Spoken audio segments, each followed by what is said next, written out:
Pristine Arctic reserves will benefit wildlife and Inuit communities.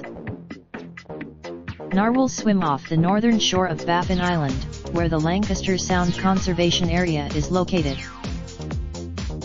In Tuvayjuat, the ice never melts. When you're there, it's very quiet. It's so beautiful, he says, is like no other place on Earth. Now the far northern Canadian Arctic region is set to remain pristine thanks to an agreement reached between the Canadian government and Kikiktani Inuit Association QIA. Freezing any new human activities will help ensure the ice that never melts will remain true to its name, said Canadian Prime Minister Justin Trudeau at a Thursday press conference in the Nunavut city of Iqaluit. Countries vary in their definitions of what constitutes a Marine Protected Area MPA. In Canada, environmentalists say guarding this region from industrial activity will be a refuge for walruses, polar bears, seals, and narwhals.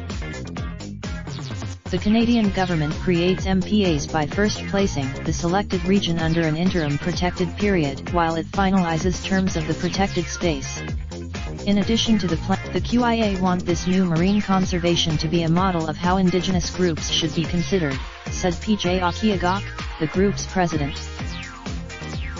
Along with keeping industry out of pristine water, the Canadian government will create jobs in research and data collection, and build critically needed infrastructure like boating docks.